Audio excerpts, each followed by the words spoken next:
Warning! This show contains adult themes and language, including an Amazon gift card if you leave a good review.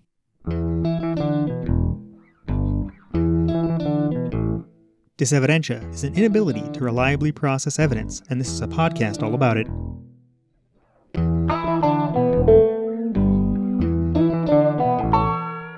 This episode was released on September 29th, 2021, and we are discussing disevidentia because it is clear millions of people who can't check sources are suffering from it.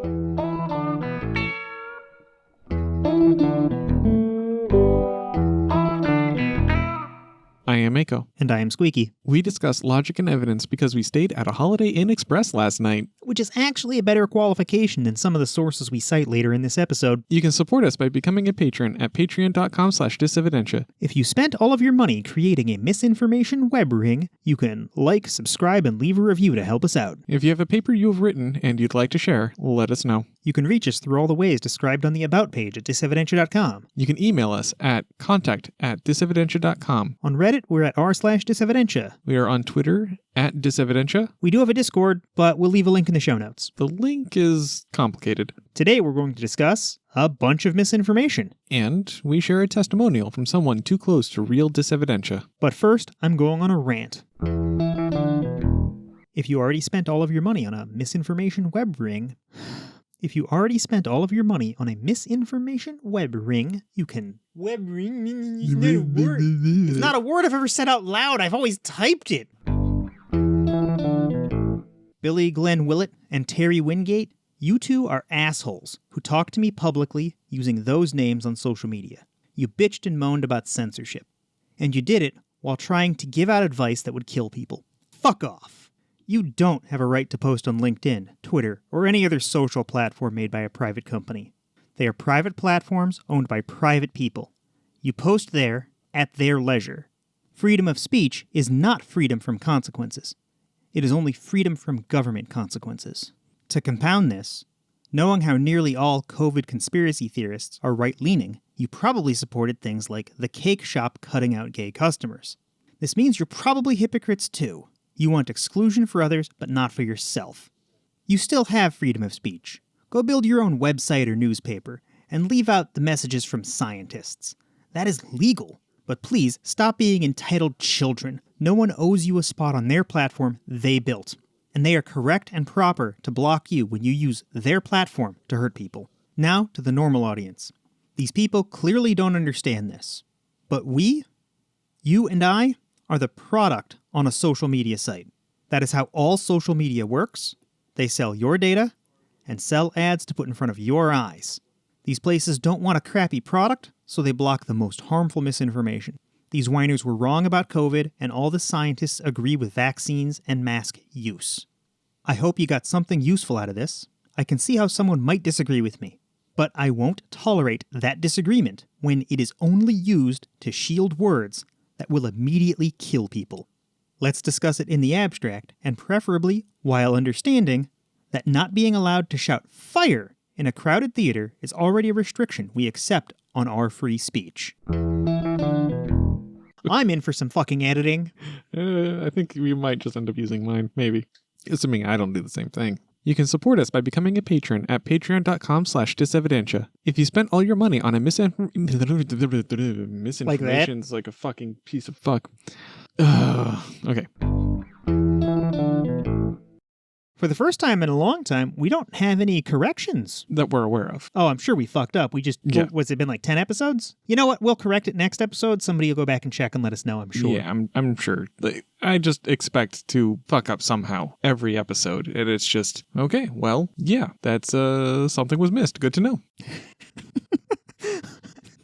No, I like how you politely take that on to yourself, as if I'm not the person generating the vast majority of the corrections. It's a team effort. We do have a little bit of news, though. Mm-hmm. We announced the winners for our flash drive contest. I asked them for permission to use their first name. We have Abdul Karim from Lebanon, Maria from Spain, Edgar from Germany, and Cyan from India. I've already notified all of them and gotten in touch with them. They all got back really fast, and I shipped off all the flash drives. So, congratulations, guys and gals, or whatever. Mm-hmm. I'm not going to judge. Yeah.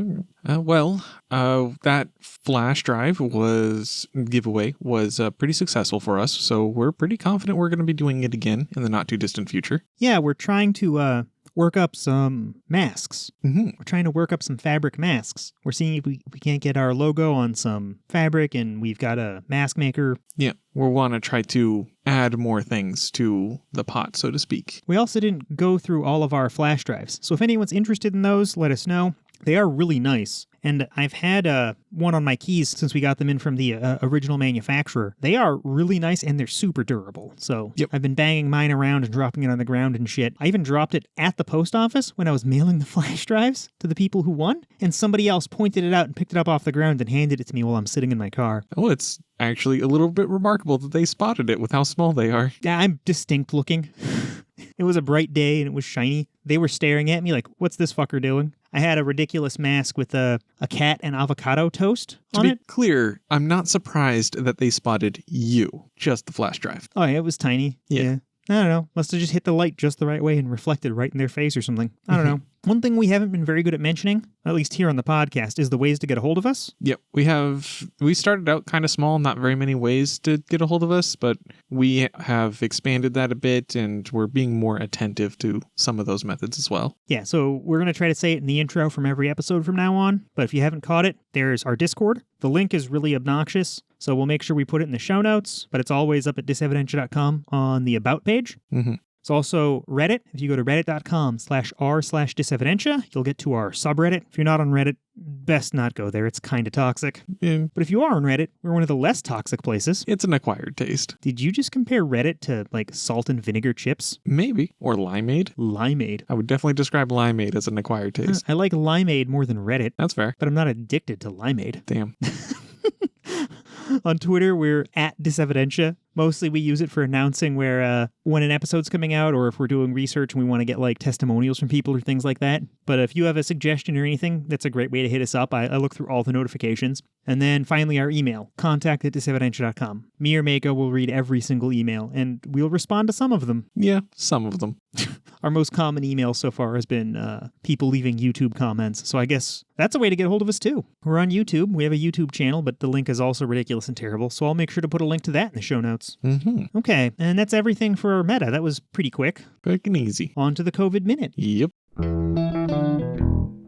Looks like you have your new computer from ABK Customs. Yeah, it's pretty damn fast. Hold up. What is that? It looks like a map. Almost. It's computing all the ways that Flat Earth is correct. I'm sorry, the fuck did you just say? Remember that machine learning research and that artificial stupidity we made? No, don't put my name on this.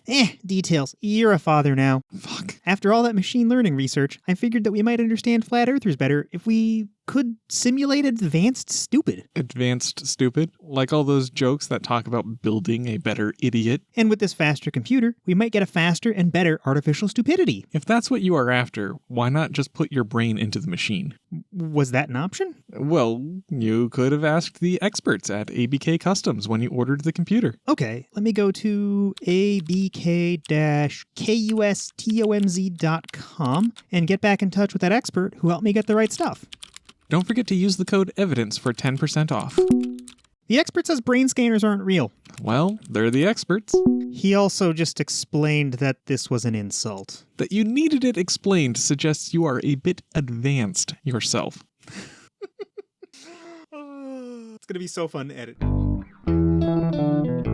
Okay, so what's new in COVID? Well, a few things. Pfizer has announced that its vaccine is safe and effective for children's 5 to 11. Is this just their own numbers, or is this some third-party study, or this isn't approval by the FDA, is it? No, it's not. They have just said that they have information that indicates that it is safe and effective for them.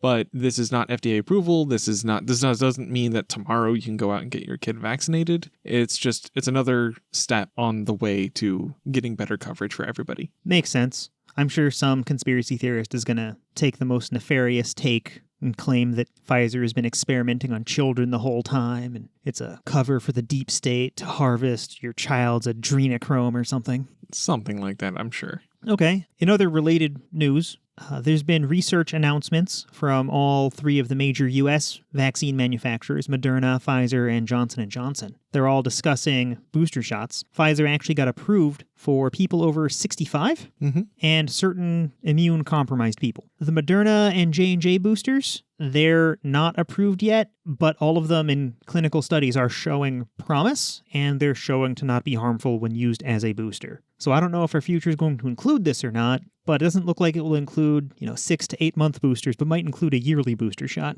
Yeah, that was something that we did cover when one of our previous episodes talked about the possibility of waning vaccine efficacy and the need for boosters. Yeah, we were super worried in that previous episode. We'll have to dig up which show that was. But we were super worried that it was going to wear off after 3 or 4 months. And there is information in one of the articles I linked, and I have 3 articles, one for each of the different boosters. I have an MSN article for Moderna, CNET for Pfizer, and another CNET article for J&J. But in the CNET one for Pfizer, there's some information from Israel showing that the vaccination effectiveness does reduce after 6 to 8 months, but it reduces from 80% to 70%. So it's still really good. Well, the information is more detailed than that, and all of this we did cover in the previous episode. The 6 months is what I remember us talking about specifically because of Israel.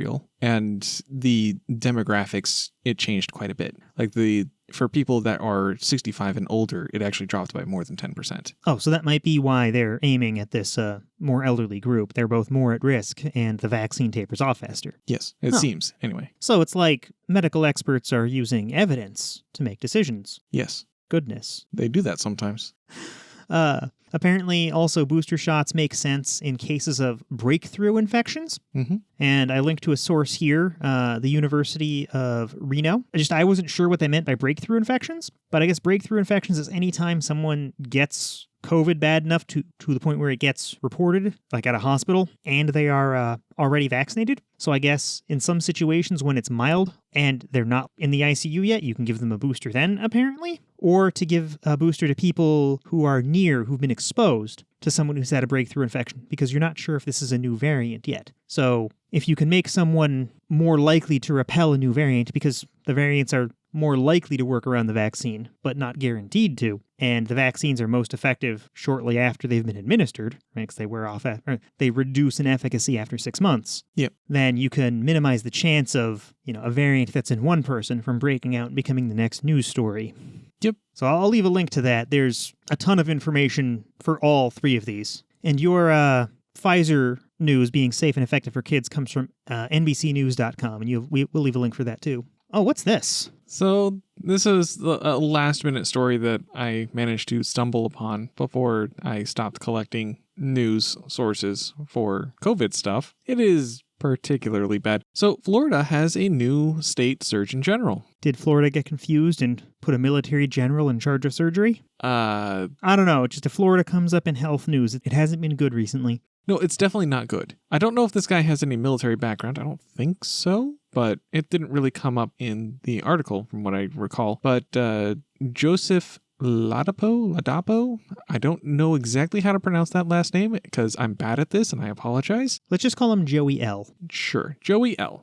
So Lil Joey L is the new Florida Surgeon General, and okay, so first of all, DeSantis said that he feels that Joey L is the perfect man for the job. So right there, you have to raise an eyebrow. Because DeSantis has ranged from denying COVID exists to opposing vaccines to now at least he's kind of acknowledging vaccines are good, but opposing mandates. He's not just opposing mandates in the intuitive way you might infer that, where you're like, oh, no, I'm not going to pass a statewide ban on mask mandates. No, he's gone to the point where he has threatened schools because they want their own mask mandates.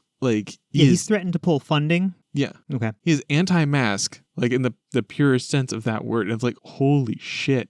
Going out of his way, exhausting his resources to ensure that nobody wears masks wherever he can. It is alarmingly aggressive. And everybody that likes to talk about government overreach should be freaking out about this. Yeah, so he's at cartoon levels of villainy. He's getting people killed. Yeah. So anyway, that guy feels that Joey L is the best candidate for being the state surgeon general. So you have to raise an eyebrow. And there's some very questionable things that he has said and done. Like, he says that the state of Florida will promote good health through all kinds of means. And he does mention vaccines. So he's not saying that vaccines have no part in addressing COVID-19, which is good, but he puts them on the same level as diet and exercise for preventing COVID-19. What is it with Republicans claiming diet and exercise will fix everything? It just can't. I want to get a chart that correlates Republicanism with being overweight. You know what? I'm going to Google that. Do it. Okay, I've got a chart of obesity by county. The Bible Belt is bright red. Colorado is white. It is the least obese state. Texas is pretty red. You know what? The East Coast, all the big cities, California, they're all white. It is indeed red states are fatter than blue states. What a shocker. Anyway.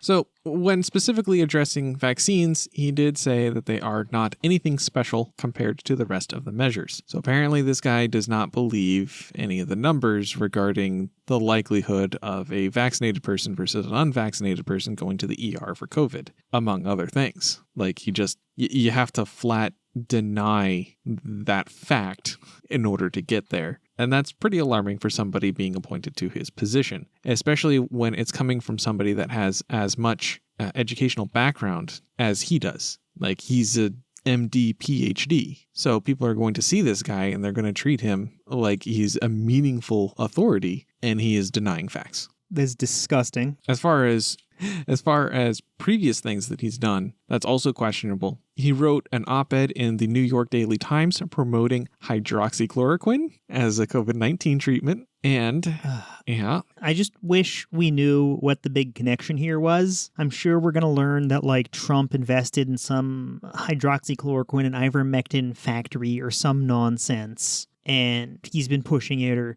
some Republican that actually knows what the fuck they're doing. Like, Mitch McConnell has stock in some company that makes these, unpatented medicines. He also appeared with and praised America's Frontline Doctors, which is a pro-Trump group known for spreading COVID-19 misinformation.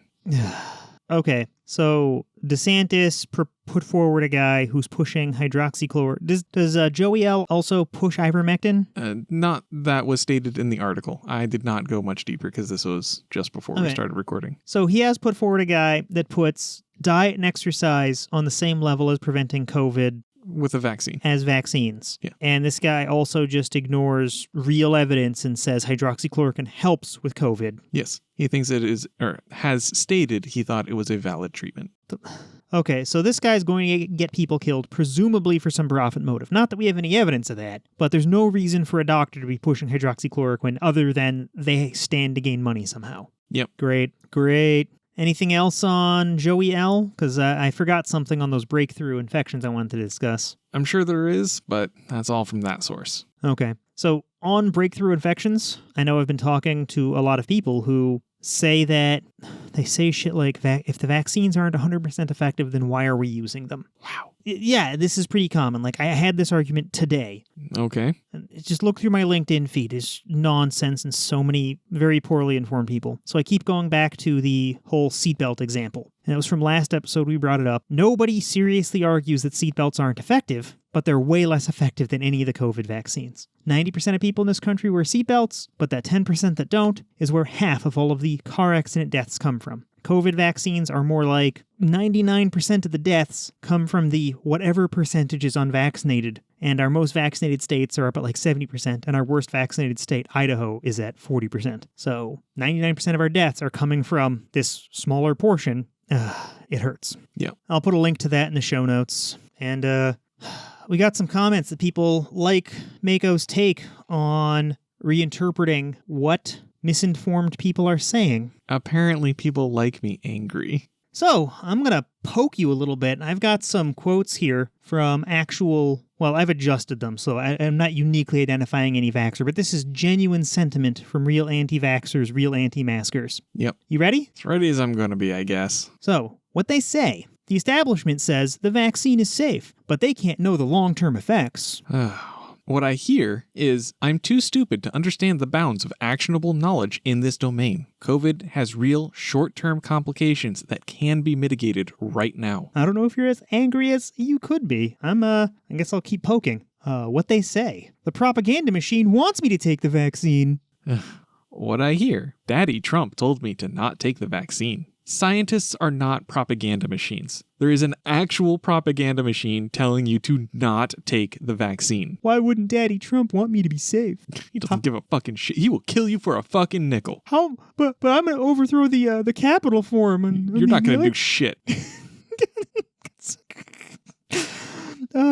Did you hear that 400 people showed up to the Trump rally at the Capitol this last weekend? 400. That's not impressive at all. 400. There were apparently more reporters than participants. I believe that. Okay, I'll get a source in there for the amount of attendees. It was really tiny. The pictures are damned unimpressive. When they say, my doctors are pushing me to get vaccinated, but they refuse to give me alternatives. What I hear is, my doctor won't give me the snake oil I asked for. Probably the reason your doctor won't give you the bullshit that you are asking for is because it is in fact bullshit. And you need to be protected from yourself like a child. That's better. I'm just going to keep poking this. How long until you get actually angry? Just keep going. When they say the establishment is entirely one-sided on the vaccine issue. What I hear is, I think reality has a liberal bias. And yeah, it can kind of seem that way. That's a side effect of being aligned with the political side interested in eroding truth. Why is that? Oh, never mind. Right now, conservatives are just interested in maintaining power. They don't care about true things. It doesn't have to be that way. We could be in a country with multiple political parties interested in reality. It could be, or not, but we could be.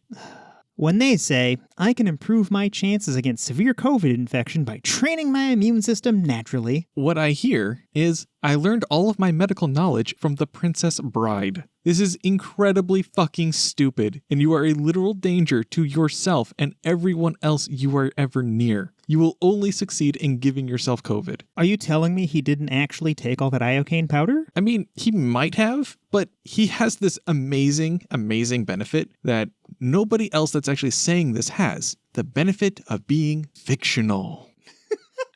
I kept poking you to make you angry. It was so good. So this next section's going to be pretty heavy. Do you have anything silly, Mako? I've been told that I'm not doing nearly enough shoutouts. So, to the person that pointed this out, hi Momo. We're doing our best to anonymize this, so we're going to cut out names and dates, and do some voice modulation shenanigans. Our guest has had direct experience with misinformation recently, and we invited him on to share his story. Thank you for having me on the podcast. Yeah, should I just dive straight into the story? Yeah, however you want to handle it. Or if are there questions we should ask or probe? Sure. I'll jump straight into the story and feel free to interject and ask questions and whatnot. Mm-hmm. Why don't we start at the beginning? Yeah. This happened... Recently, over the course of about 27 to 30 days. Okay.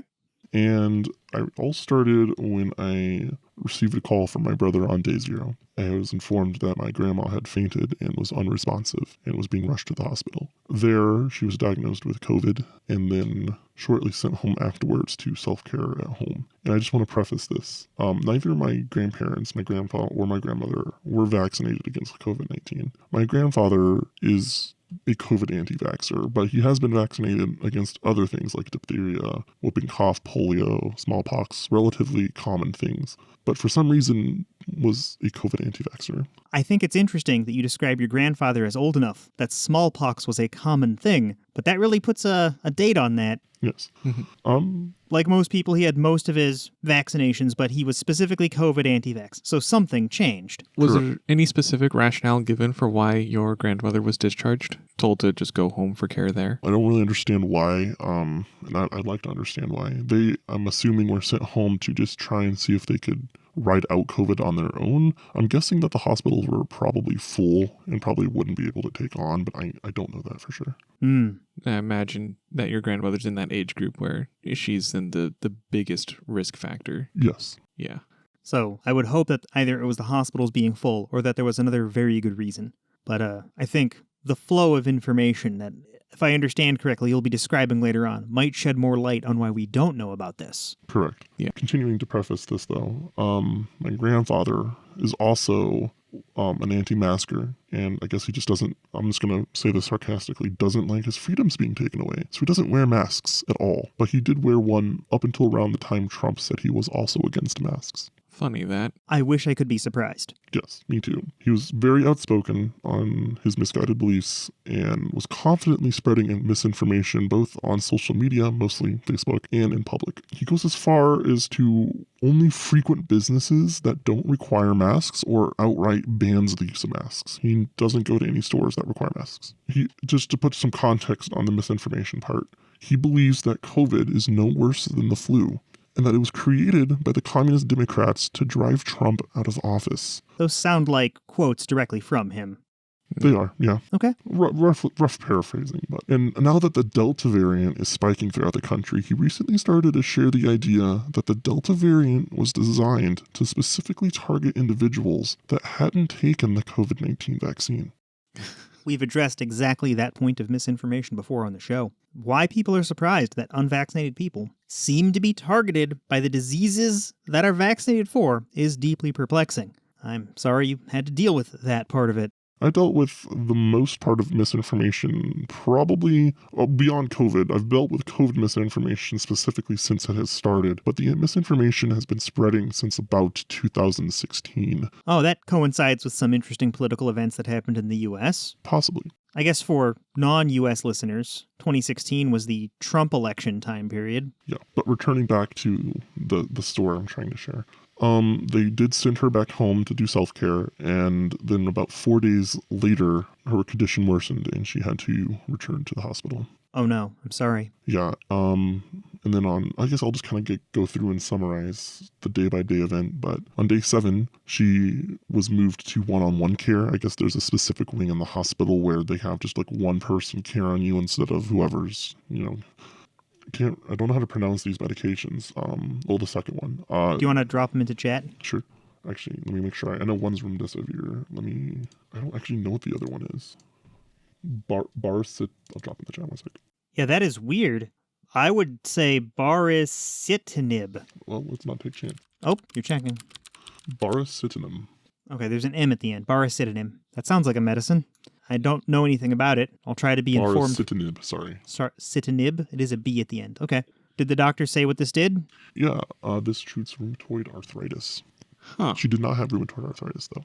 So I'm guessing this weird combination along with remdesivir helped somehow? At least she didn't have rheumatoid arthritis that I'm aware of. Some people hide their pain. It could be that she specially requested it based on some misinformation, or it could be that the doctors were trying anything to help. Based on what little I know, rheumatoid arthritis medication tends to be anti-inflammatories, and they usually have extra other side effects that they can be used to treat other things. But I don't see how that could directly relate to a COVID treatment. Well, if there's inflammation of the lungs, if it can treat inflammation, that's speculation on my part. I don't know if that connects. Yeah, I don't know either. But this doesn't sound like obvious pseudoscience, these two medicines. Right. It might be, but we don't know. But yes, on day 9, she did start remdesivir and baricitinib, but also she was put on a BiPAP machine to help with oxygen saturation levels. They tried keeping it, I believe, between 92 and 97% saturation. A ventilator. It is not, actually. It is not. No, it's similar to just what a normal CPAP does, but I believe it more closely monitors the intake of oxygen. It's not quite a ventilator. It's just like a mask they put over your face. Okay. From what I'm aware of and have done research on. They also started a PICC line on her to give her nutrition. She was no longer able to eat food. So like IV fluids and IV nutrition? Basically, okay. Yes. Something similar to that. On day 12, they started doing chest scans and other related work on her. They did find that there was some fluids around the chest, so they started her on, I don't know how to pronounce this either, diuretics? Yeah, diuretics are medicines that Yeah. drain fluids. Correct. Like caffeine is a diuretic. Yep. Oh, interesting. That's why people who drink a lot of coffee and Monster are constantly going to the bathroom. That would explain things, yes. On day 15, my grandfather requested that the nurses no longer provide to share information on her condition with the rest of the family. Information now had to be shared directly with him, and he had to distribute it. That was their decision? That was his decision. Okay. Just to kind of preface this too, when my grandmother was admitted on day 0 and she had COVID, she was unresponsive. She did get a little bit better, and that's why I guess they sent her back home to see if she could improve on herself. But as far as information being shared, my grandfather hid the fact that she had COVID with the public. Oh, that's not good. They went as far as, after returning to the hospital for several days, they had people start reaching out because they hadn't been hearing from my grandmother. And they wanted information, and my grandpa said that, hey, don't worry, don't look into it, please don't ask questions, stuff like that. Okay. To get more background, it sounded, when I'd had other conversations with you before recording, like your grandfather had shared misinformation about COVID more intensely than your grandmother. Correct. Prior to all of this happening, like when COVID first started, my grandfather jumped on the misinformation train very early on. My grandmother, on the other hand, wanted to learn more. She sought information, but ultimately, I mean, she even reached out to us to schedule a vaccine, like to take her to go get vaccinated. But then, like, she just didn't want to get the vaccine anymore. So we don't know for certain. Your grandfather swayed, coerced, misinformed, or otherwise convinced your grandmother not to be vaccinated. Yes, he's very outspoken about he's very confident that what he believed in was true. And I personally believe that, but I don't for sure know. Yeah, it's hard to speculate on these things, but those pieces all fit. That is very unfortunate. It is. After my grandfather asked for no information, it kind of scared at least myself and my brother. We weren't sure if we would ever hear from my grandmother again. We just didn't know. My grandfather did share updates, but it was very select in what he started to share. From at least what I knew, because the information was less detailed. It was more vague after that point. On day 17, they decided that it was time to move her to the intensive care unit, and then they intubated her and sedated her. I'm just staring off into the middle distance. Sorry, this is traumatic to even hear. I can't imagine having lived it. And for the listener, as I was just staring off into the distance, our guest looked at me and looked around like, what's Squeaky doing? Like, no, I'm taking in this story that can only get worse from here. This is horrifying. Our listeners know the statistics on this. This doesn't sound like it's going well. And intubation is basically just ventilation. From what I understand, yeah. Yeah, it's putting the tube down your throat to... Correct, yeah. yes. The chances of recovery from that stage is, last I checked, less than 5%. Yeah. I know Ooh. Squeaky and I kind of researched this a bit. We thought at first this was upwards of like maybe 10 to 12%. And then further research, we found it was a lot less than that. But after that, she was in intensive care unit for a few days. They switched her from her back to her stomach to help with lungs and breathing. And then on day 24, her kidneys began to fail. So they started dialysis and sedated her even more.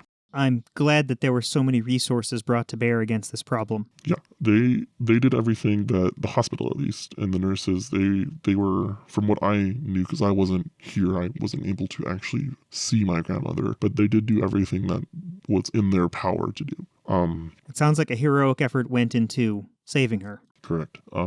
But, once your kidneys start failing due to lack of oxygen, there's only so much you could do. At this point, she was receiving upwards of 98% of her oxygen from the intubator. So that's why her kidneys were failing, just due to lack of oxygen. Goodness, that sounds terrible. Yeah. And then on the 26th, the nurses informed my grandfather that him and our family should start preparing for a different outcome. And my grandfather made the decision to put a do not resuscitate on my grandmother. So I decided that was when I needed to FaceTime her. She was sedated at that point, and her neck was extremely bloated. I guess there might have been like a leak or something. Her entire face was black and bruised. Her hair was completely white, and I honestly didn't want to believe that was my grandmother because it didn't look like the grandmother I had known. It was really disturbing, and we didn't even know for sure if she was even able to hear us, or even know we were there. But everyone wanted to make sure she was being comforted, and then the next morning I was asleep, and I received a call very early morning. I think it was about 5 o'clock my time. And before I even answered, I pretty much already knew what had happened, and she passed. Damn it. There's no words for this, man. This is horrible. Sorry for your loss. Thank you. I'm not trying to not cry because Take as much time as you need and do whatever you need to do. We're here, and the last time I saw her was 2 years prior. So I knew that I really wanted to go back and spend time with family and friends. And the reason we hadn't seen each other in so long, it's not only because of the distance, but also we hadn't talked or anything over the phone because we disagreed on a lot of topics, like, if certain people should be allowed to live or not. unfortunately, people with extreme conservative views often don't respect the right to life of some other people. There are, of course, some decent conservatives, but how can you be on the same team as the rest of them? And I'm sorry. Teams is what it does come down to with that mentality. Yes. Yeah, and I'm not trying to grandstand on your horrible situation. No, you're This political divisiveness separated you from a part of your family and then aided in misinformation right. Yes. that led to this. And I feel for you. I'm Yeah. so sorry. And like I said, this all took place over like 27 days. And my grandmother, from what I knew, was in extreme pain, and that's why they had to sedate her. Extremely uncomfortable. And it was like a roller coaster. There was moments where there was no hope, and then it would seem like there was some hope. And when I was talking with Squeaky during this time, there seemed like there was a really good chance that she might pull through this. And then it just dipped back down, and it looked hopeless again. And it was just an emotional and stressful time for myself and everyone else in the family. Now, throughout this, and forgive me for steering us back towards the pain, throughout this, your grandfather maintained an anti-vax stance, Yes. but didn't the hospital keep him from seeing? At first, they didn't really question whether he was vaccinated or not because of just the immediate nature of the situation, but really soon into it, after a few days, they asked, and he admitted that he was not himself vaccinated, and the hospital removed him from the premise and required him to be vaccinated in order to see his wife. So he did. He went and got vaccinated, but that was the only reason he got vaccinated. And at this point, it's hard for me to argue against any reason that someone is getting vaccinated, but I agree. He definitely should have gotten vaccinated. Late is better than never. But the organic outcome here is disgusting. He was pushing misinformation. Very likely is the reason your grandmother didn't get vaccinated. Then he himself survived, and his words had tragic outcomes. yeah. And I did fail to note this. On, I want to say day 4, when she returned to the hospital, he was also diagnosed with COVID, but his symptoms and his situation was nowhere near. And I think he got better, and he's doing fine now, but it was like the complete opposite spectrum. And that was because he was vaccinated, right? Or is that He got vaccinated after. after? Yeah, he got vaccinated after he was diagnosed with COVID. So he was just lucky with his outcome. Correct. He was on the end that didn't have as severe symptoms. Well, for people in this senior age group, That does happen sometimes, yeah. Yeah, when we hear about these outcomes where like 20% of the people die, that does mean 80% survive. So, I mean, Yeah. I'm glad that people are surviving. Yeah. I just wish we didn't have to witness death firsthand to get the vaccine. Correct. For the clarity of the listeners, it's not just life, death, it's also severity of symptoms. Some people survive after having a really rough time, and it sounds like he did not. So he was even one of the more lucky ones. Yeah, I know a few people that didn't really believe the whole thing about COVID until they themselves or someone close to them got it. And then they experienced how rough and aggressive this virus was. And some didn't. Some had really mild symptoms. And then that only empowered their initial belief that this wasn't a huge deal. This plays back to a thing you often like to bring up, Mako, the fundamental attribution bias. Yep. People like to presume that if it happens to someone else, it's somehow their fault. If it happens to them, they're a special exception. So a lot of people like to say things like, diet and exercise will protect you from COVID. Being more fit does increase your chances, but plenty of physically fit people have died to COVID. And we even did a segment on the notion of youth protecting you from COVID. And that's, statistically, a lot of the time it does, but it doesn't protect everybody. My grandmother was actually really healthy. She did water aerobics and had a very healthy diet and was very happy and kind. But this just hit her full on, and she did not survive it. Tragic. And you mentioned the amount of people that she touched in a positive way with her life. You Yes. mentioned... Yeah, and also just during the service as well, the amount of people that were there was just absolutely insane. It went for the entire duration of the service, which usually, from the ones I've been to, is not very common. She touched the lives of many people in a very positive way. But I did when I decided I wanted to go back home. So I flew in and I wanted to say, my final goodbyes. And I did want to share a particular moment from the day of the funeral service.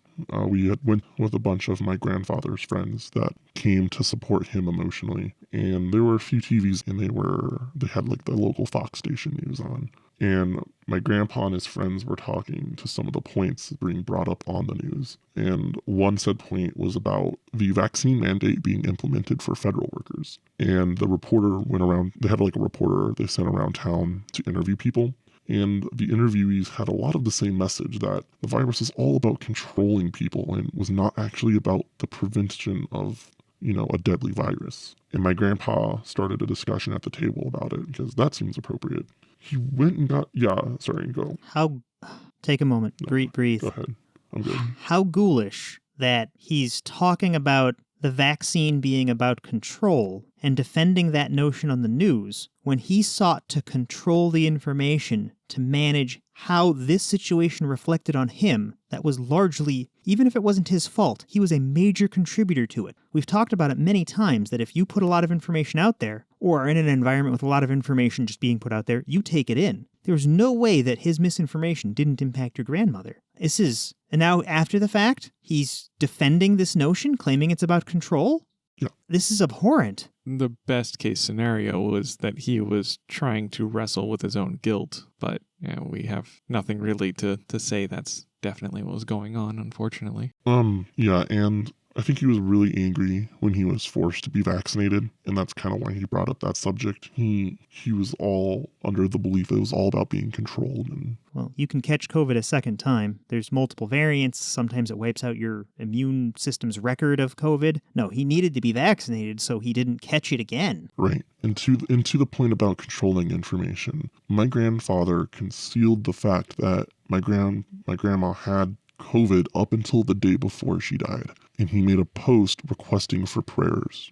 And that was the only reason. He was afraid she would die and sought perhaps a final attempt to save her through prayer. And unfortunately, she passed away the next morning, and that's when he made the announcement. Those were the only two updates. If you I looked at the Facebook timeline, and there's just nothing until those final 2 days in terms of information being shared publicly. Yeah, I can't fault not sharing things publicly, but at the same time, he was... What are your feelings on all of this? I feel like I understand the aspect, perhaps, of him wanting to have privacy during that time, and maybe not everyone needs to know. But at the same time, I also feel like if someone has COVID, you need to let people know because this disease is deadly and it's spreading fast. Do we know if he told people he was in contact with whether or not he had COVID? Yeah, contact tracing comes There was no contact tracing here. He intentionally withheld this information. He did tell a few super close friends of her. However, to that point, I want to mention too that around this time, all within a week's span, both my grandmother and my grandfather got COVID, and also my aunt, my grandmother's daughter, and her husband got COVID as well. So it's likely that they either one gave it to the other or that they both got it from the same source. It is very possible, yes. We don't know for sure. Okay. Because there is no contact tracing here. My aunt and my uncle are both doing much better. I believe that they have a good chance to pull through this. They did go to the hospital, but they're now back and they're doing much better. But when my grandfather was bringing this topic up, all of his friends chimed in and were to support him, and they spread more information, and they said things like, well, COVID should have been well done by now. Those Dems were able to throw Trump out, and they should have released the cure by now. They just stated, I don't want to say evidence, it's too strong of a word, but they just made a claim that supports the opposite of their assertion, and they're just scratching their heads instead of coming to the obvious conclusion. Their thought process is that this is a bioweapon made by the Democrats, so Correct. Yeah. and it was to get rid of Trump. Yeah. So you would release the cure to fix it because now you've achieved your goal. No cure. So right there, that's a point against the claim. And they're not even taking that. To the disevidentia sufferer, like these conspiracy theorists, you can always dig one deeper to escape having to own up to reality right up until it kills you. Did they dig one deeper? I mean, that was them digging. They didn't That's need them an digging explanation. right there. But then they... Deeper. Well, Deeper. okay, if I were a conspiracy theorist and you asked me to dig one deeper here, I'd say, oh, well, they couldn't release the cure because then that would prove that it was a bioweapon. I don't think they dug deeper than that, but Yeah. they went on to say that people should have the freedom to do whatever they want and see whomever they want, including those with COVID. One of them said that businesses don't have the right to kick out honest Americans like us from a store just because we refuse to wear those stupid masks. Yeah. Unfortunately, the conservative streak runs strong in our... Yeah, and they were talking really confident about these views right after the death of my grandma, who died from COVID. I wouldn't be surprised if they tried and pinned her death on something other than that, but I haven't seen anything so far from anyone. But again, they were saying this out loud, and my aunt, who was also there because she's just recovering from COVID, in that moment was feeling really guilty because she believed truly she gave my grandma COVID and that she was responsible for her death. So someone who we don't know is guilty is feeling guilty. And even then, right, if she took basic precautions, she might not have done anything wrong. It's possible to do everything right. It's possible to be vaccinated, to wear masks, and still accidentally spread it. Mm-hmm. You're much less likely. You'll do it 1 in 1,000 times instead of every time. Right. But then these people who should be feeling guilty are over here making excuses and finding ways to blame people based on their political affiliation for a horrible disease? Well, right, but here's the kicker. Right after she became emotional and she said, well, I feel guilty because I gave my mom COVID. They then turned to her and tried comforting her by saying, well, no.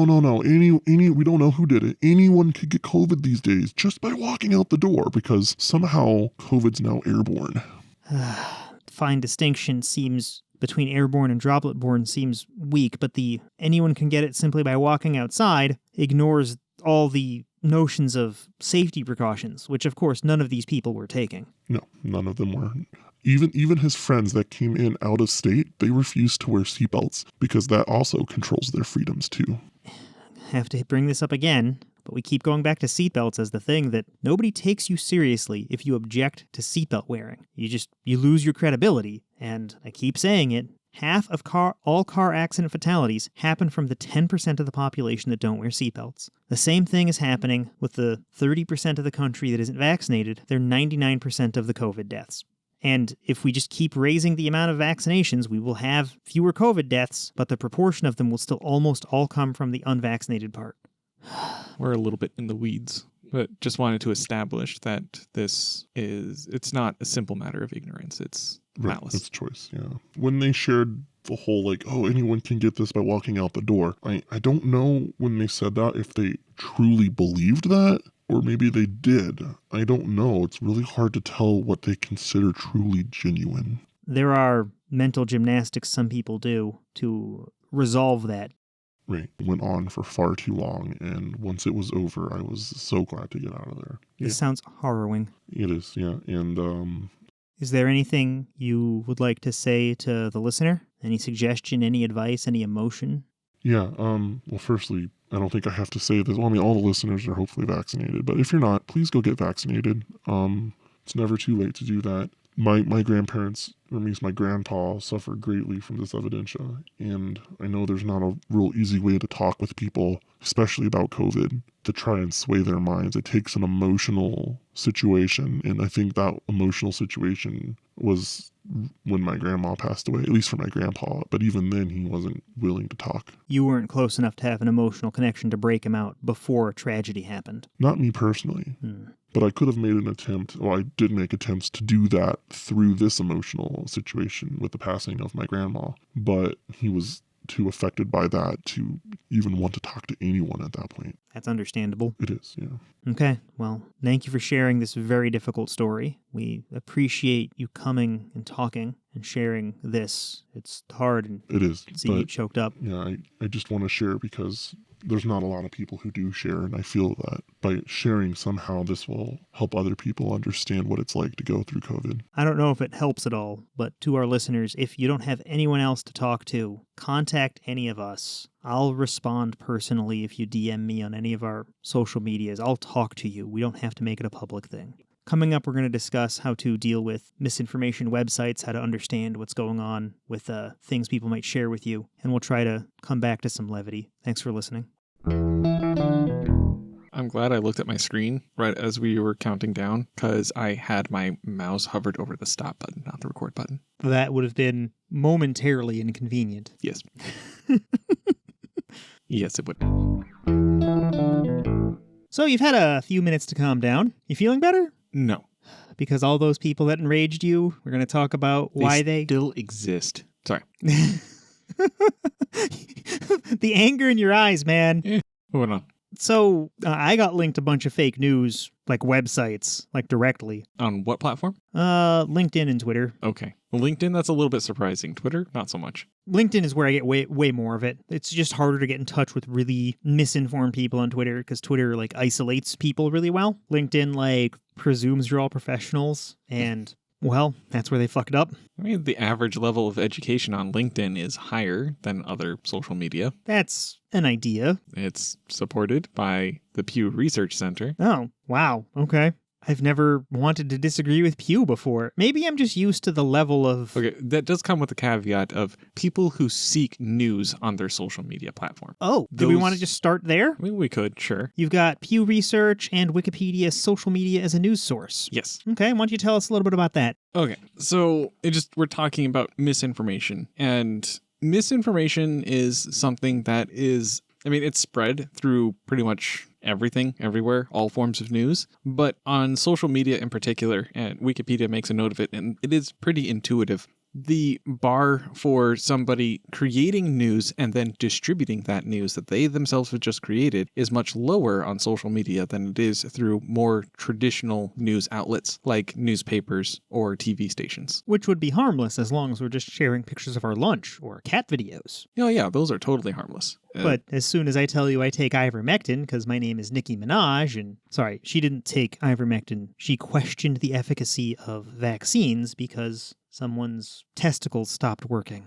Never mind, this person never existed and she's full of shit. Don't take medical advice from Nicki Minaj. Yeah, I was going to say, how do those even connect? All right, so, God, I gotta link a source for this. I didn't include this. Okay. Somebody fabricated a story. We don't know if it's Nicki Minaj's friend or cousin or Nicki Minaj herself, but she said that somebody in Trinidad, she said that a friend of someone that she knew in Trinidad went sterile after getting vaccinated. Oh, an extra degree of separation there. Yeah, so everyone thinks it was fake. Yeah, of course. But we don't know if she lied or was lied to. And the Minister of Health from Trinidad actually came out and said that he tracked it down. He, instructed his people to track it down, and no such event ever happened. Good on him for verifying and making a statement. Which I believe is the core problem here, that many people don't verify things they get from social media. That's it's one of them. But the problem with verification for some people is that they might go to seek a second source or a third source. And that is something that we have talked about before, getting multiple sources for a given claim. But when you have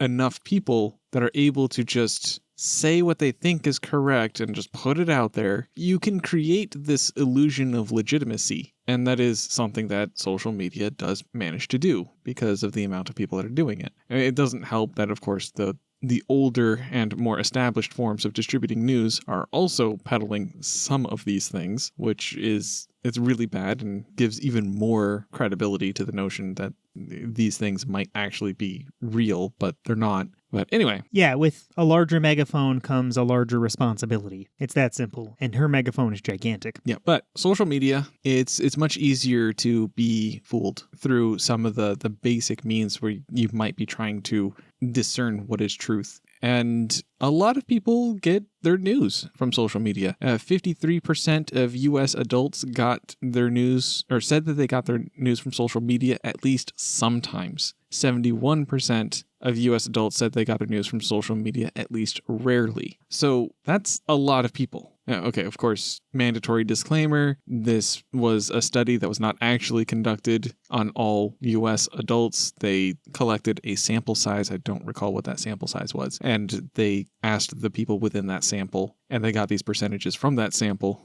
Pew is a reputable place for these kinds of studies. Give me just a sec. All right, sorry to interrupt you. I just got those, I got several sources for the Nicki Minaj thing, and I actually remembered all the details correctly. Oh, fun. So a lot of misinformation is distributed through social media as a result. And there the Pew Research link that I found is pretty good demographic information for people who do seek out news on social media platforms, and even expresses the distribution for which platforms and how many people on those platforms use that platform as a news source, and it's pretty informative. Do either of these sources that you put forward discuss alleviating the possible issues that come from getting your news from social media? So no, they do not. That is a very complicated topic that nobody has a concrete answer to. But I did find a different source, and now I think we're gonna have to add it since I'm mentioning it. But they did throw out some ideas about how to. Bitch. He called me a bitch as soon as I added the empty line in the notes. There, do with that what you will. Give me a sec. Let me type the thing. You get to put the summary here. Fine. So I don't know what your source is going to suggest, but I definitely think getting your information from multiple sources is a great idea. It is. Like, I listen to a ton of podcasts. I take in social media from a couple different platforms, and I get news from non-podcast, non-social media sources as well. And when I get information and it agrees on all three, I have a high degree of confidence it's accurate, especially when they cite different sources. Yeah, so I guess that merits a clarification on sources, because you can have a source that's from one publication being shared on Twitter and another publication also being shared on Twitter. Just like that Rolling Stone article we mentioned last week. Mm-hmm. Or I'm sorry, last episode. The one where the Rolling Stone briefly said that Oklahoma ERs were so full of ivermectin overdoses that gunshot victims were waiting for care. That didn't happen, and because everyone was citing the Rolling Stone until the Rolling Stone retracted it, that a lot of people said the wrong thing. Yeah, but that I had multiple sources. Somebody saw it after that, and I was notified. So, yeah. Finishing Sorry, the thought. Yeah, okay. So you can get multiple publications, but they're both being aggregated by the same platform. In the case of my example, Twitter is acting as an aggregator for these other publications, and Twitter itself, or at least whatever community you are participating with on Twitter, has a selection bias of some kind. So even going to different platforms and getting information, even if that one platform is already giving you something diverse, can be helpful in that goal. So even if you do nothing else, follow many people, link to many people, get many opinions on the same social network. It's not the social network being inaccurate, it's having limited sources of information. Yes, but I guess the point of what I was saying is that just as much as a publication could exercise bias, so can an aggregator. Oh, okay. I totally misunderstood what you said. I'm sorry. Okay. So yeah, different aggregators can also help weed out some of the issues and give you a more diverse thing. So anyway, getting back to the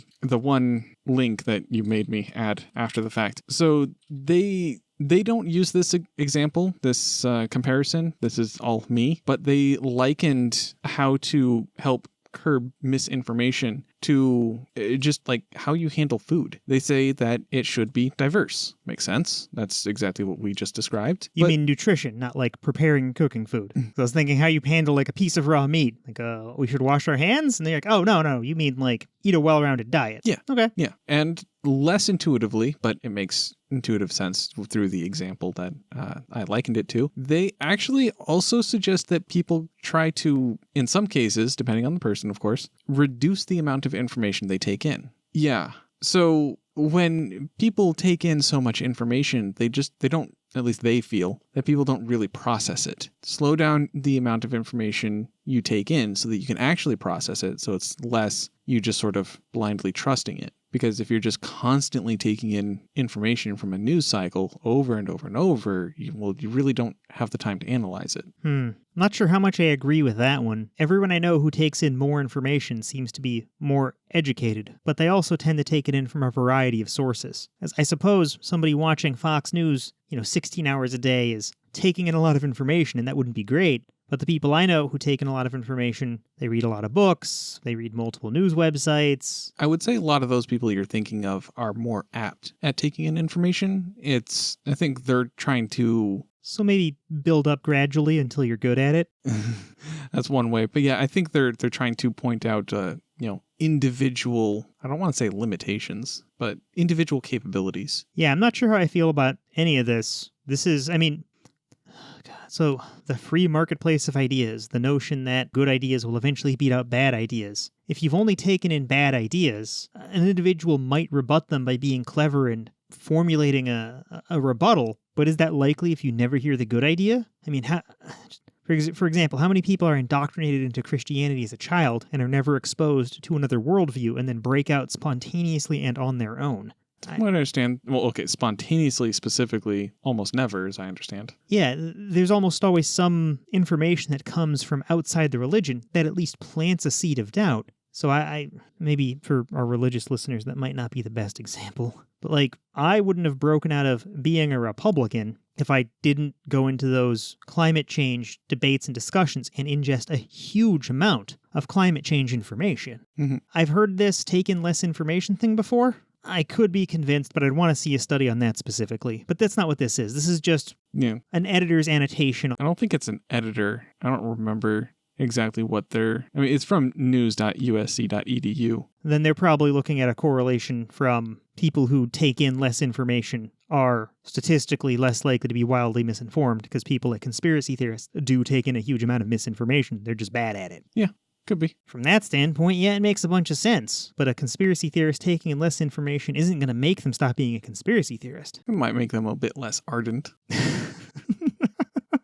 Yeah, it's probably true.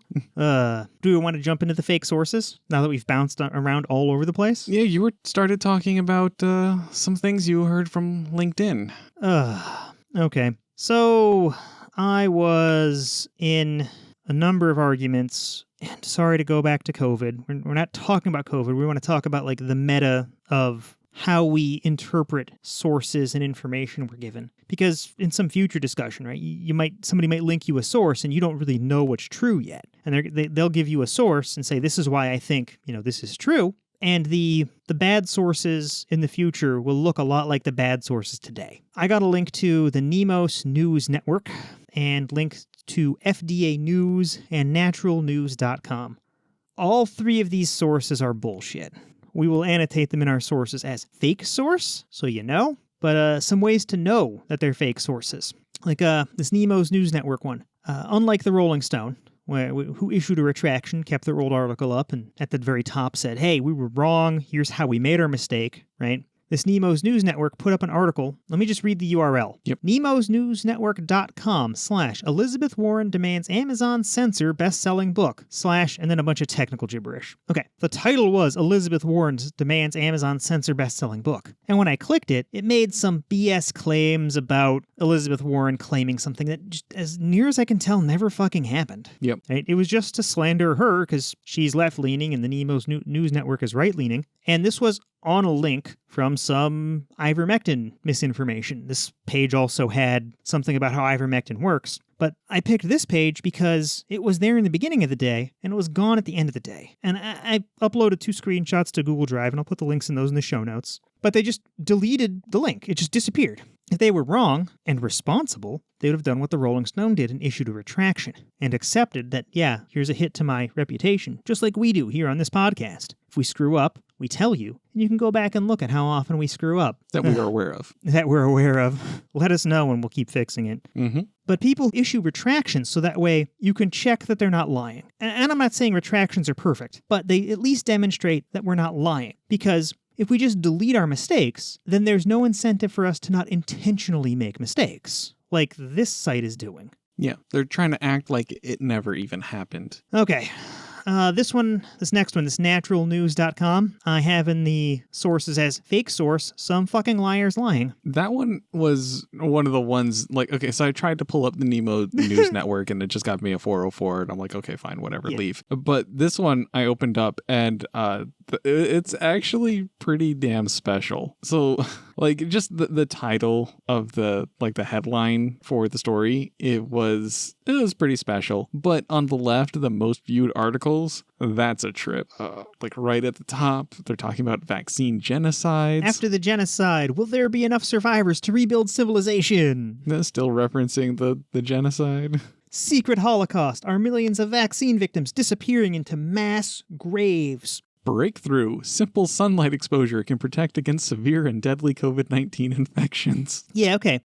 So this one story I linked which is titled Fauci Bioweapon Funding Program Confirmed Smoking Gun Proves COVID Vaccine Bioweapon, cites only 2 or 3 sources. I think 2 of them actually cite back to themselves, which isn't fundamentally dishonest. Yeah, this thing has 3 links. A link to Brighteon, which is another fake news website we didn't even dig into. A link to their homepage, which is why you can claim it's 2 or 3, because it's not really they're not linking to a source, they're linking to their front page. And then a link to a FOIA request by The Intercept. For people not familiar, whether you're foreign and just not familiar with the stupidity of U.S. law, or people who are just not interested in this or hadn't been interested in this before, FOIA is the Freedom of Information Act. It lets people request government documents and can pierce through a lot of kinds of secrecy and government protections to get information out. It often takes money to track these things down, and effort, and lawsuits and lawyers, but it's how we uncovered the existence of things like Area 51 or certain government programs that were secret but wasting a lot of money. And The Intercept got all of the information about where funding had gone on coronavirus research pre-pandemic, and that we actually did give money to some groups in China for it, for actual legitimate scientific things, right? We were worried that the next pandemic could be a coronavirus, so we researched it, and we collaborated with other major countries. And this natural news website claims that The Intercept discovered that Fauci paid for a bioweapon. Well, Fauci was in charge of groups that said where this kind of funding goes. So yeah, he signed off on these things. So that's kinda sorta true, but they're not bioweapons. The article they link to from The Intercept specifically says that the coronavirus that's out looks like it came from bats, not these labs. These labs were putting coronavirus in mice to try to see if we could, well, we always experiment in mice first. Yep. I mean, it's a lot easier to get ethical permission to kill a mouse than it is to risk killing a human. Much easier. So the source directly contradicted what naturalnews.com is saying. So they link to one outside source that directly contradicts them, and they build a whole article on that, and they just keep making tons of emotional appeals. Tons of bold claims. They're saying Fauci lied, millions dies. Here's a bombshell news report about this, bombshell about this. And they keep saying these big, bombastic, loud, confident things. And really, if you're reading it, it's gonna be their confidence that wins you over, because they're just making shit up. They're just full of shit. Yep. But if you don't know, or if they were more nuanced, like imagine some hypothetical future where, let's come up with a good one. What's a good hypothetical? What if there is some medicine that's actually an antiviral that people start plugging? Let's say in actuality it doesn't work on COVID, but people are pushing it like it might. What if you say?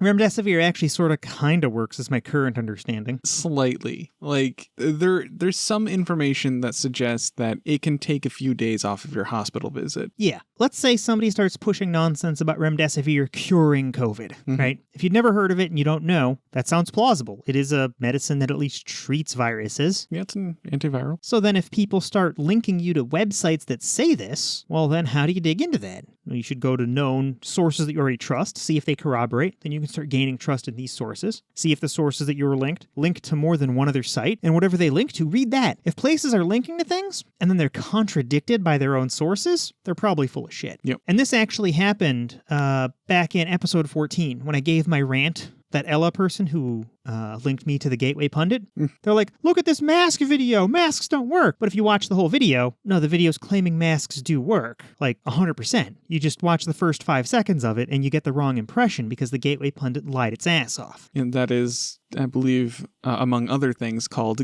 confirmation bias. Yeah.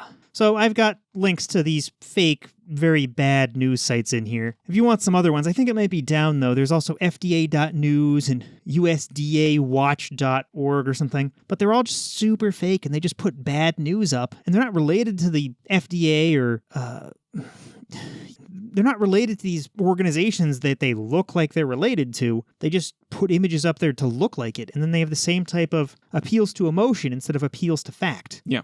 They're just taking a casual glance at even this one article, like they're using language like smoking gun. They have actual pictures of blood on money. There's a lot of subtle and not so subtle appeals to try to steer people to one particular conclusion, or at bare minimum, one particular mood while reading. Yeah, in the future, I suspect bad and fake news sites intending to misinform people will get better. Yeah, yeah. 10 years ago, a fake news website wouldn't have had any links in it at all. It just would have made declarations and been false, or it might have put the name of a doctor in there or something. Yeah. Whereas today, what they're doing is they're setting up multiple websites and then linking to each other to create this web of bullshit. Yeah. And you even called it a web ring in our warning.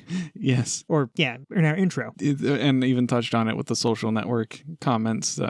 When you have multiple sources, even if they just all reference each other and they don't talk about anything substantial, a lot of people aren't going to look at those sources and they're going to be given this illusion of legitimacy just by numbers. Yeah. So if naturalnews.com links to FDA news.us or whatever it is, links to nemosnetwork.com, links to the other one I have, whatever, links to some other fake news site, links back to this first one. None of them, one of them fabricated it, and they're all probably run by the same small group of people. They can just make shit up, and because there's 4 different URLs and 4 different themes, 4 different looks and feels to these web pages, it feels more legitimate, but there's no grounding in reality. And that's a newer thing. They've just started doing that. What if they start doing that, but they get better writers? Because this one where they're talking about, like you said, bombshells and smoking guns, what if they write it like an actual news piece? It's bound to happen eventually. Yeah, they're going to get better and more nuanced, so we need to get better at teasing out the actual evidence from this and seeing that there's no evidence. Go down a couple of links, and when you see that they're just pushing an agenda, back out, whether it be a left or a right agenda. Who cares? Get to people who actually cite evidence. Yep.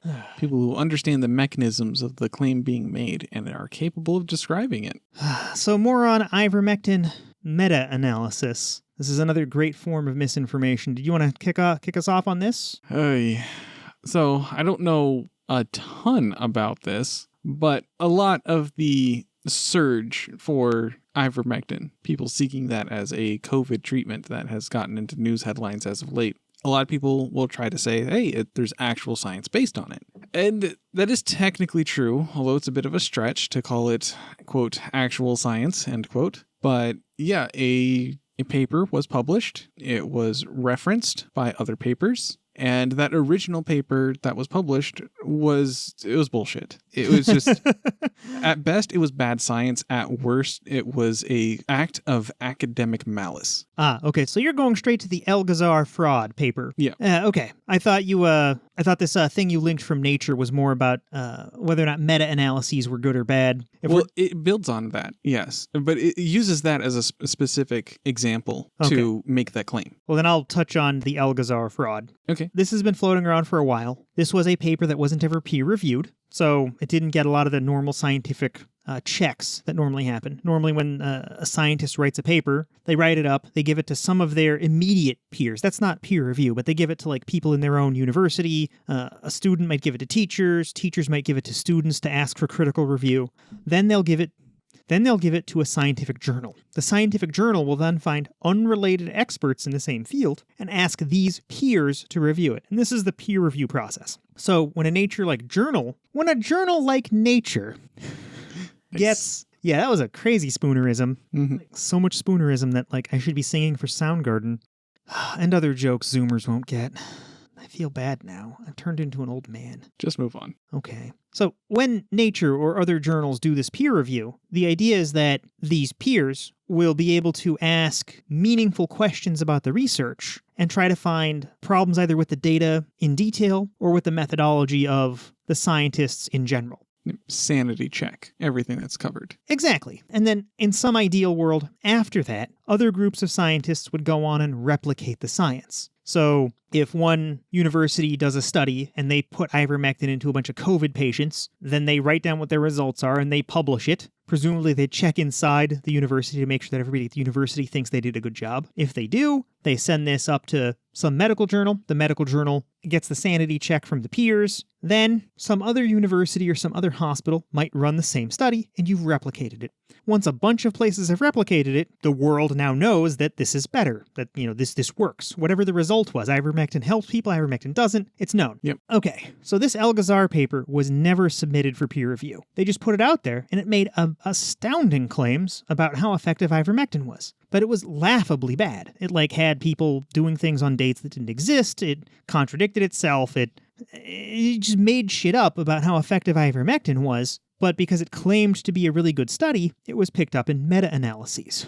A meta-analysis is a real thing. You can think of it like a fancy average. If you want to know the average grade of students in a class, you could think of that as a meta-analysis of how good this class is, where you would just add up everyone's grade and divide by the amount of people. Most meta-analyses do a little bit more work than that. They'll weight it based on the quality of the study, and studies that do things like randomized trials, which are harder to run, so not all science is in a randomized control setting. They're harder to run, but they produce better results, so they get more influence on the average. They might count as more than one whole student if you were averaging the grade of a class. Did that analogy make sense, Mako? Yeah. Okay. I just want to make sure I'm not mixing my analogy up too much. So this one result from this Algazar paper, this paper that was published by the Benha University in Egypt, it was never submitted for peer review, so people shouldn't have trusted it, but people running these meta-analyses treated it the same way they would have treated a peer review paper, and they kind of just read the abstract, which is like the intro of a paper, and they read the summary, and they were like, cool, let's just take the numbers and put it under meta-analysis. And all the real science said ivermectin probably doesn't work. It's all within error. It's either 0 or 0.01% better. And then this one paper is like, oh yeah, 70% improvement. And that moved ivermectin from nothing to takes a couple days off your disease time on average. And that was used as the springboard for starting all this fucking COVID misinformation.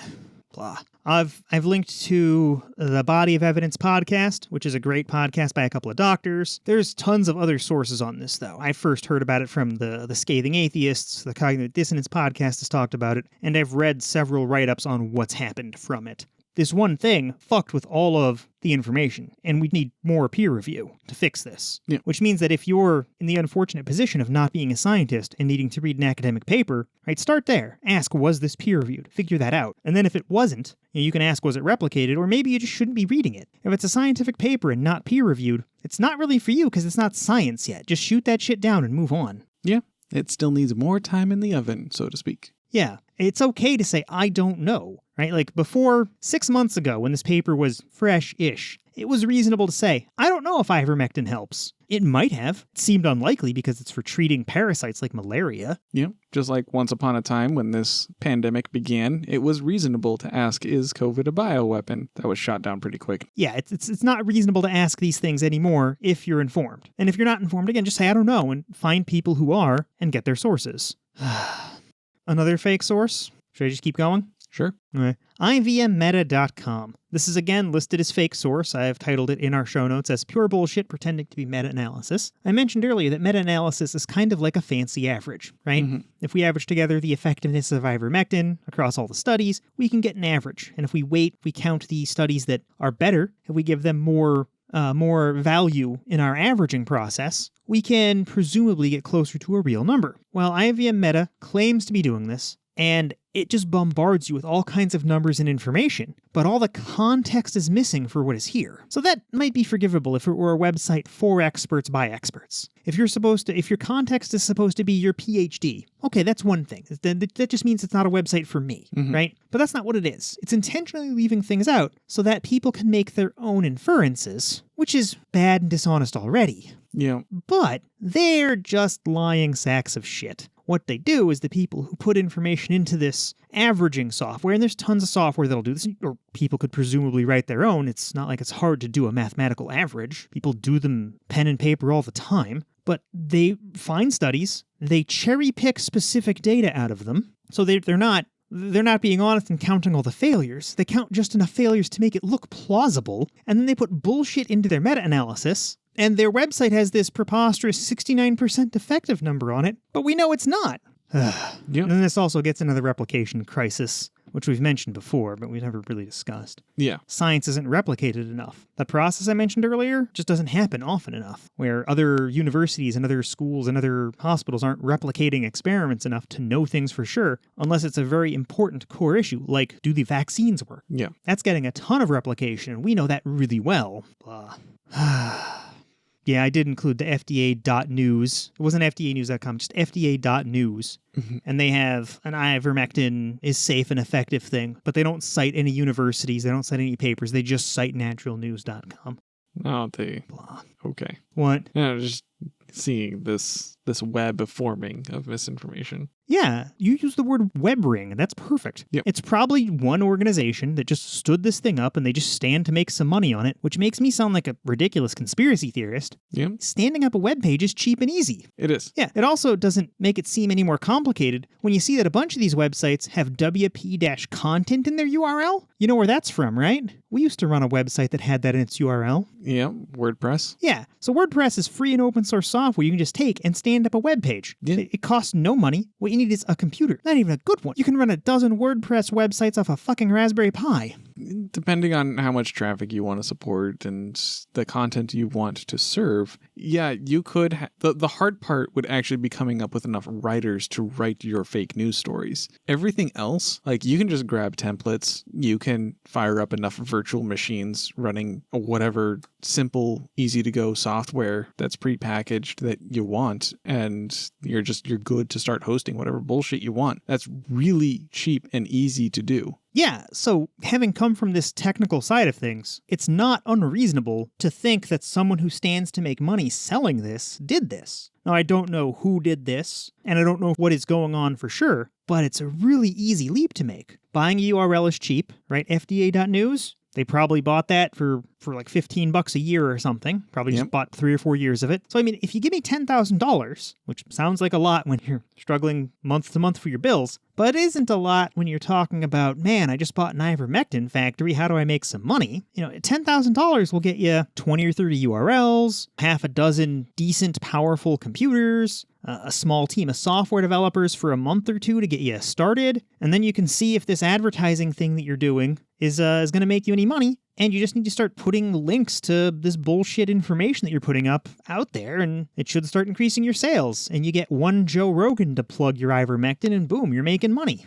Not even like a complex thought process. And it might not even be an ivermectin factory. It might be, somebody pushing this nonsense. Might not even be someone political. It could be just some random rich person who's like, hey, I bet these people will believe ivermectin helps COVID. I'm going to buy a whole bunch of stock in ivermectin companies. Could be. Yeah.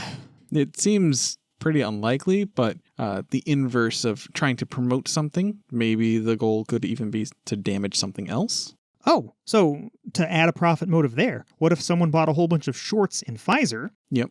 Selling a stock short is where you borrow the stock from someone else in the stock market, and then you sell them those shares immediately, and you promise to give them back. You don't promise to give them back at some price. You promise to give them back at whatever price. So if you can make the price drop in the meantime, you can make your money, you can make the difference between what you borrowed them at and what you returned them at. So if someone sold a bunch of Pfizer stock short, they could then be attacking Pfizer by plugging ivermectin, or just attacking the vaccine companies in general by plugging ivermectin. That's not plausible, or that isn't implausible either. Yeah. But we have no evidence for it. None. Speculating. We know the technical details. They're pretty obtainable for most people. I think the hardest part would be coming up with enough writers to write the bullshit. We have the technical expertise sitting at this table with these microphones right now that we could set up all of these fake news websites in a week. Yeah, less than a week, I think. I gave us a week to give us time to dig up enough Raspberry Pis. Okay, fine. But yeah, we could do that trivially. The writing, the bullshit's the hard part. But then, like, the motives is, a lot of heavy speculation there. Again, we have no proof, but these are things that could happen. Yeah, so just having a web page shouldn't give somebody credibility. It's too easy to set up a web page for whatever product, whatever thing. Just like we shouldn't look at a web page and presume that because it looks professionally written, that it's real, right? It's easy to get a WordPress theme, for example. Mm-hmm. And if you don't know what WordPress is, it's software that makes some web pages run. You can build a WordPress web page if you have a year worth of computer science experience at university. It's not magically difficult. No. blah. I wish our expertise with computers came up more often. I mean, we can probably work it in more conversations than we do. Like, if only we could discuss some web page banning all the misinformation on its platform. Okay. What do you mean? Well, maybe Amazon would get rid of all of those fake reviews. That would be great. Oh, they're trying. I don't trust them, actually. For the listener, we have one more example of fake news. I'm sorry, one more example of misinformation. Do you remember way back 5 or 10 years ago when we could trust reviews on product pages on websites that sold us stuff? I remember leaning on them pretty heavily, and then... Yeah, it was great. Back when those reviews used to be, like, reliable, you could read a couple of the 5-star reviews and then go read all the 1-star reviews and know how your product was going to fail if it was going to fail. Yeah. Well, nowadays, they're all full of fake bullshit. Because when you buy something off Amazon, half the time you get a little card that says, leave a review, get a $10 gift card or whatever. So people leave a bunch of 5-star reviews. Well, Amazon has reported that they've banned 600 different Chinese brands who are doing this nonsense. That's quite a bit. To be completely ridiculous, right now I'm wearing a pair of underwear I bought off Amazon. Came with a promise for a $35 gift card if I left a 5-star review. Okay. I left a 1-star review and told them to go fuck themselves. Amazon removed it. Oh. Probably because you used a bad word. Maybe. Yeah. We got anything else? Don't think so. Keyboard noises go here. Incoming message noises as well. Thanks to Keldar for video and graphics work, and thanks to AlphaWolf294 for transcription. Thanks to all of our Patreon supporters. Our Patreon supporters at the Evidence Investigator level or higher include Jared, Ducktape, Keldar, and Lazori78. Thanks for listening, and don't forget to like, subscribe, leave a review, or tell a friend. Copyright 2021 Blacktop Studios, Inc. Intro music was Slow by Pidex, used with permission.